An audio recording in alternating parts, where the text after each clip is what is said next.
Hey, welcome back to the Dr. Quack podcast. Today I have a returning guest here, otherwise known as the man, the myth, the legend, one of the greatest minds that I know in this wrestling business, my good friend, Eric Nelson. Say hi to everybody, Eric. How's it going, folks? All right. Well, tonight we got a nice topic here. And this one is about something that happened today. This is called, professionalism in the wrestling business. And I'm going to let Eric take over on this. Go right ahead. Well, it's like we were saying. There's many sides to this argument. Okay. What argument are you referring to, Eric? Well, I have some very esteemed colleagues saying, well, if you don't put yourself out there on camera like that, you won't get hacked. I can see that. I can see that style of argument because nothing is private as far as the information age is concerned anymore. Right. Let me stop you there real quick, because what we're referring to is the nudes that have now been leaked out of Charlotte Flair. Right. And not to mention the videos that were leaked about Paige, the videos that were leaked prior to that about Seth Rollins, and his pictures. It's just a hot mess. Because here's the thing. These folks are role models, okay? I look at wrestling from a very unbiased point of view because I feel that, those that are on television, those who are in the spotlight, have obviously brought something to the table to get noticed and get their shot. That's how I feel about it. So I can't really look and say, well, I can't say I have a favorite in it. You know what I'm saying? I'm not biased. Right. But one of the things is, I've been around, and you and I have both been around, a lot of people who've made it to the big time, a lot of people who were big time are now legends or are enjoying their retirement. Right. And of course, we've been around people that will eventually get their shot. I have a feeling that there's several people on the indies right now that are pretty much waiting in the wings to get a heavy contract signing. Be that as it may, moving forward with this, wrestlers in general are considered role models, especially to the younger crowd. We're talking as young as 5 all the way to late teens, right? Mm-hmm. That's the impressionable age right there. That's the times, because I remember being a fan myself and looking at folks like the Macho Man, looking at folks like, Andre the Giant, even looking at Ric Flair, and just looking at their mannerisms and how they carry themselves, in their character. Right. And before I got older and before, I got into the business, like I said, the impressionable age, these people were my role models. Yeah. You know what's crazy, though? I mean, I just got to say this, because once I found out about this, the first thought that came to my head was, how stupid can you be to put a digital nude picture and save it anywhere in this day and age? Because somebody's going to get in there. There's too many hackers that can leak into anything that will expose anybody's secrets. You're right, and I do see that side of the argument. Trust me. And like I said, I'm sure that Miss Flair probably took that picture for someone, more intimate with her, in a more private setting. In my opinion, like I said, that's what this is. There are people, too. When you travel 300 out of 365 days a year, yeah, you're still human. And there's a lot of fans out there that come to me and they complain about certain wrestlers. And I'll put one out there, and he knows what I'm talking about. It's that Sabu. Yeah. Okay? Sabu is not. He's not an extrovert. He's very introverted. He's kind of one of those he has to get to know you kind of people. Right. He's even admitted to me publicly that, only in recent years has he been used to more fan interaction than before. It's something he's getting used to. He doesn't mind it, But when he's getting out of his car and walking to a building and kind of unwind, he doesn't want 50 people. Instead of, excuse me, sir, do you have a moment? They're like, give me your autograph, like just demanding to him. Yeah, and you see that a lot. I mean, with fans in the WWE, you see a lot of people bombarding superstars.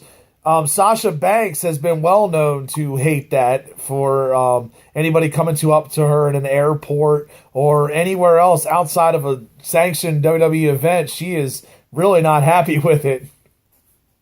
Right. Well, like I said, there's certain people that don't mind it, and there's certain people that would just really rather be left alone.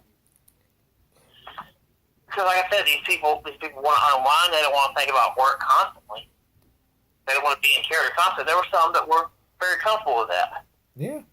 But again, a good majority of them, feel like they should be able to take a nude photo of themselves and send it to their significant other.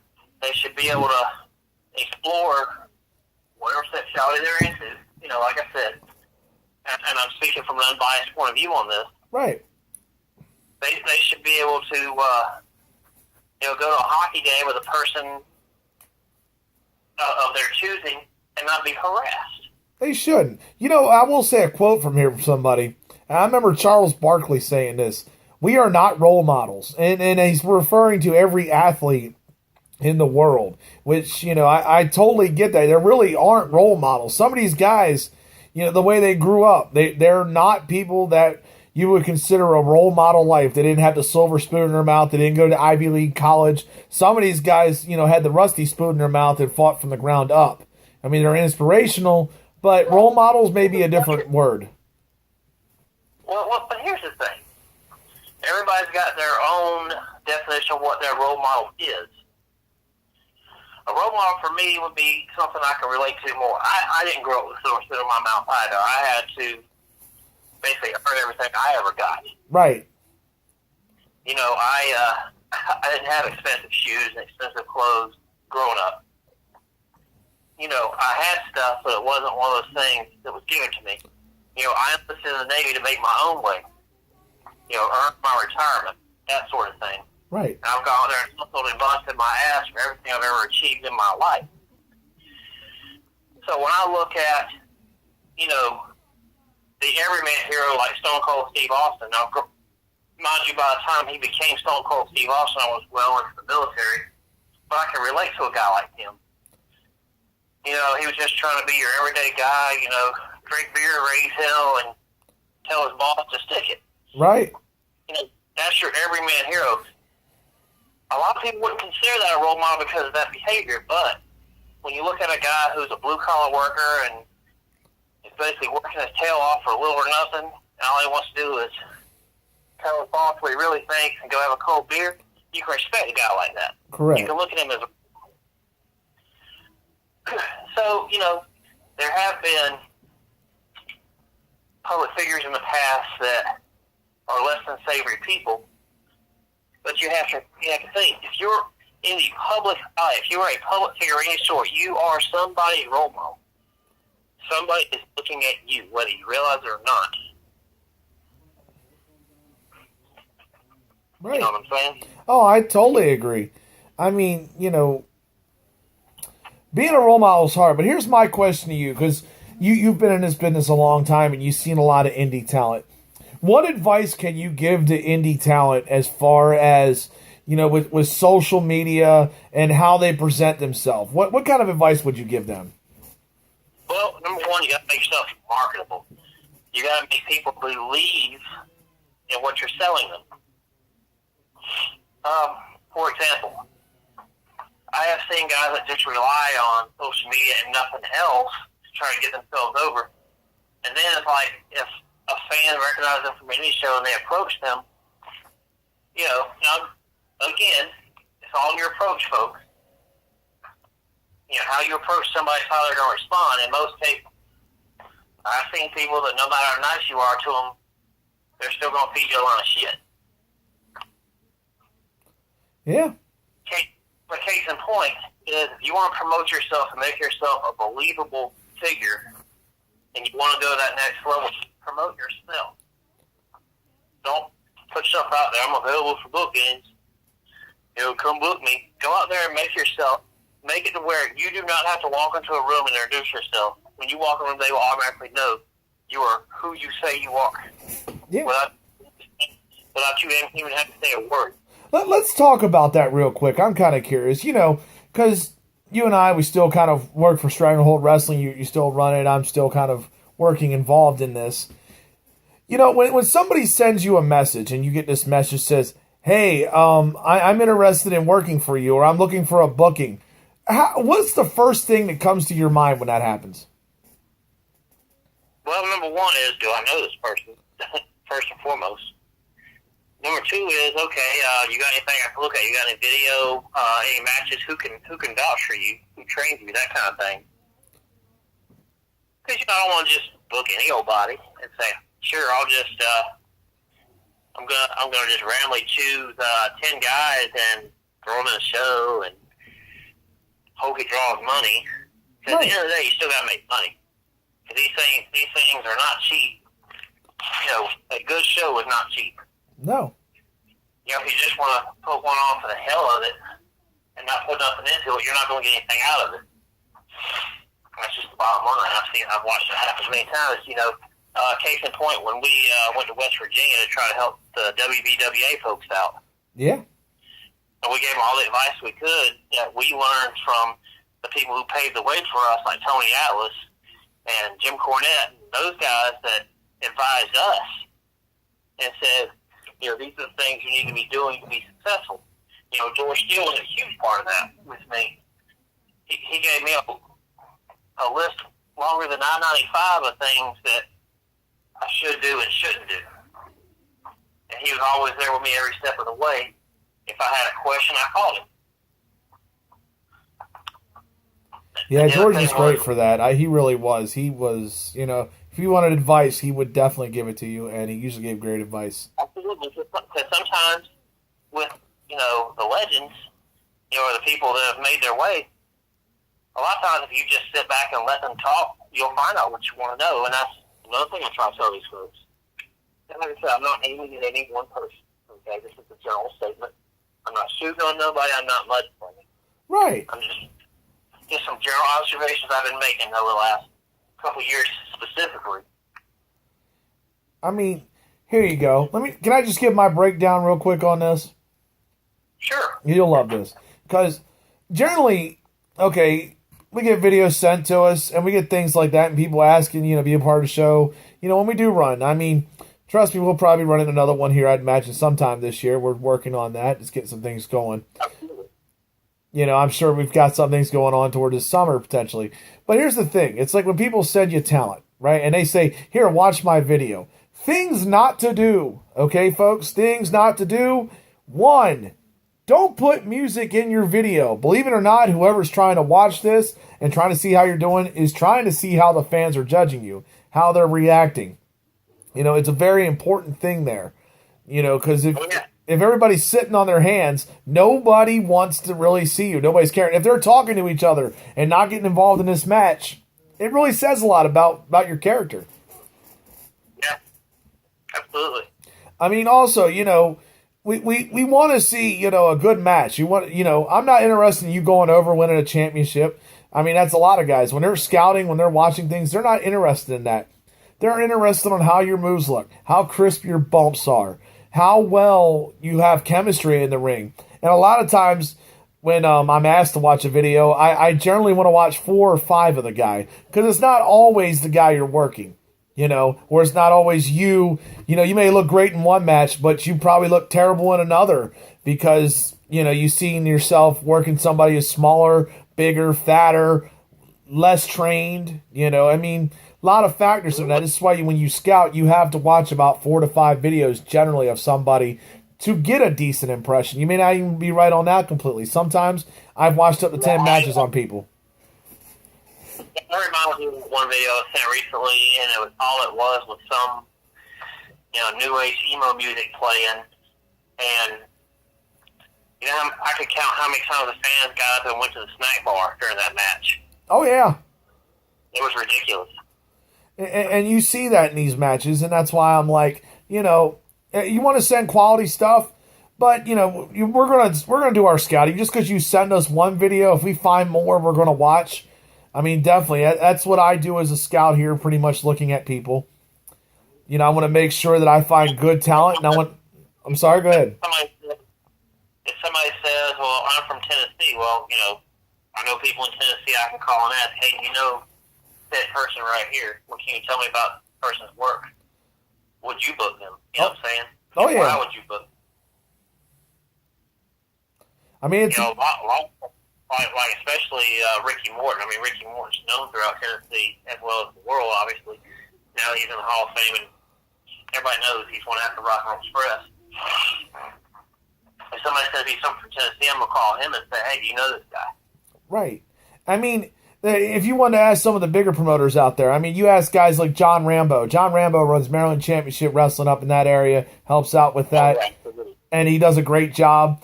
But it's funny, he brought up a point, and I saw this. I had to make it laugh on this. When he's talking about people with Wikipedia is talking about being trained by Hulk Hogan and stuff like that, don't bullshit your bio. Dude, if you've had 5 matches, I'd rather know that and go, okay, you're green. Let's see what you can do. I need to put you in with a veteran versus you telling me you were trained by Lord Littlebrook, and then all of a sudden you can't wrestle worth a damn.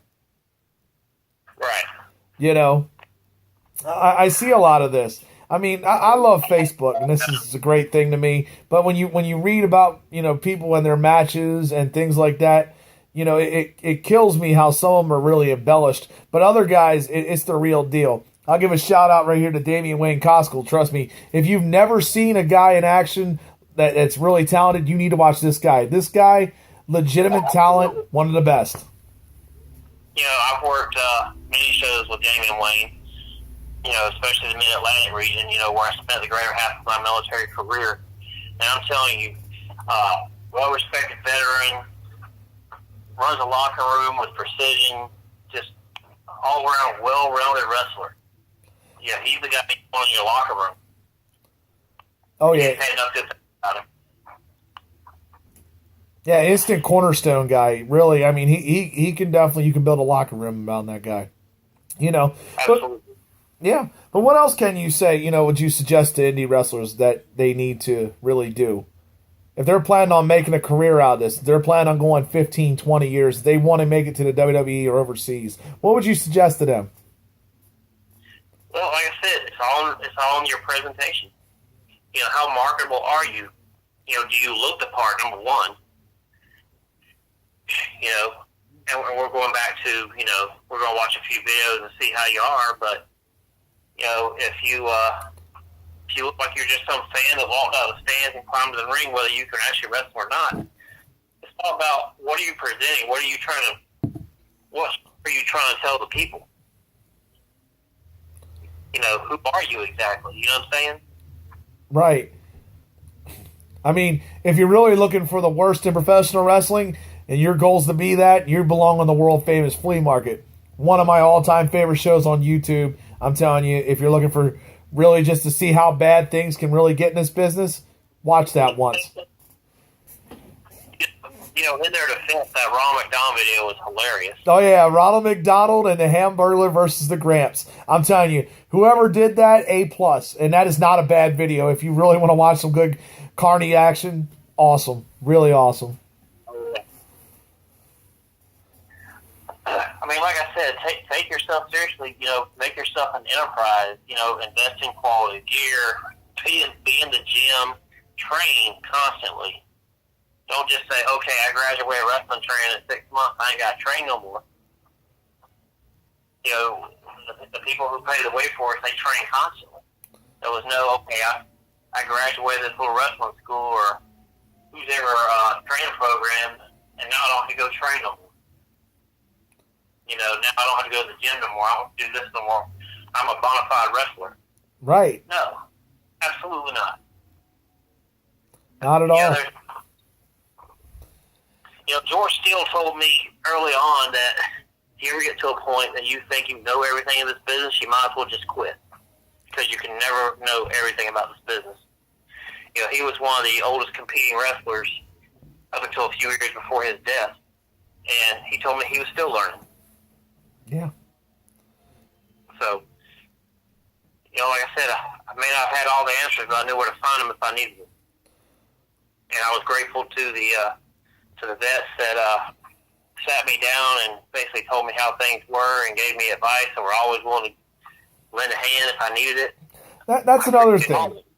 Taking advice. Really, I mean, when you have a legend like that, you just don't want to stand there and take pictures with them because, yeah, I hung out with whoever it was. You could say the Honky Tonk Man, for example. But, no, if you actually sat down with the Honky Tonk Man, you would probably learn more than he forgot. That's true. That's very true. I mean, there's just so many things that people do wrong nowadays. I mean, make sure you know your value. I will say that too. And, because when you want to get booked and... Well, that's a big one. Yeah. If you're investing in yourself and you're going the extra mile to promote yourself, to be in the gym, to train constantly, and you know that, you're worth the price that you're asking, don't settle for less. Right. And before you go out of state to work for anybody, make sure you check references with that person. Make sure, hey, I don't really know you, so, just to be on the safe side, let me go ahead and get a deposit before I get my car right out there. Right. So we've seen some guys get really messed over, especially recently, and that's not cool. Here's one for you. I'm gonna ask you a question. Go right ahead. You were trained by Necro Butcher. Yeah. What are some of the things that he, stressed to you during your training, during your time with him? I will tell you one of the biggest things, and honestly, this is something I don't see today as much as I should. Dylan at Necro, stressed this to me. He said, when you're out there, you want to make this look as legitimate as possible. So that meant contact. No, it wasn't meaning we're going to shoot and go hurt somebody.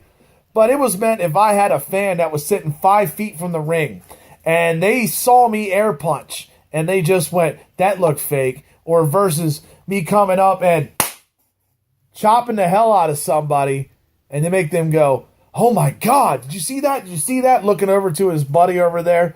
You want to keep their attention. That is a big thing I noticed with wrestlers today. The E, you can't do much about that because they do a lot of soft and air punches because it's the E. But you don't see a lot of strongman in a lot of these people. Overseas in England, you see a lot of that.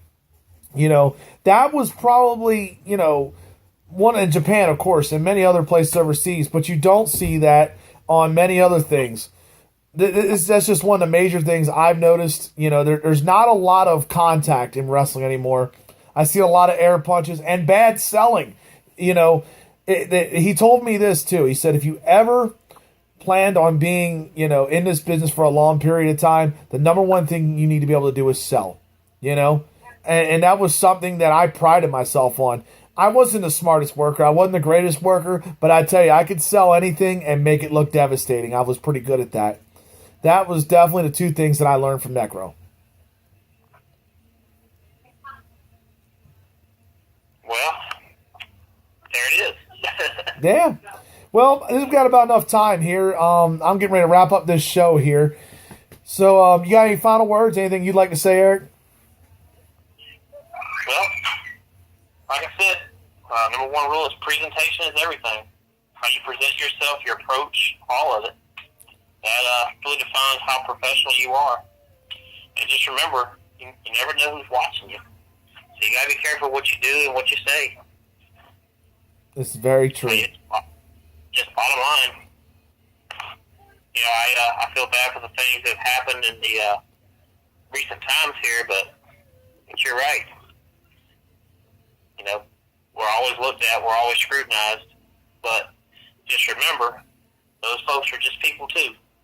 It's very true. And a lot of people don't want to take that into account because, to them they're larger than life characters. Oh yeah. But again, people. Well, and they need to be given respect. Yeah, this is very true. Everybody should be treated with respect. They really should. Well, this is the end of my podcast here, my Dr. Quack show. Thank you all for tuning in. I appreciate it. If you can, like, subscribe, share this. This would be pretty awesome to me. You know, just a lot of great people in this business. And if you're a part of this wrestling business, try to keep it as professional as we can. Trust me, it's a hard world. We know how hard it is to keep professional. You know, because kayfabe's kind of died. But, you know, there's still professionalism there. I want to thank Eric Nelson for joining me here today. And I hope you all have a good night. See you all tomorrow because I'll have another episode.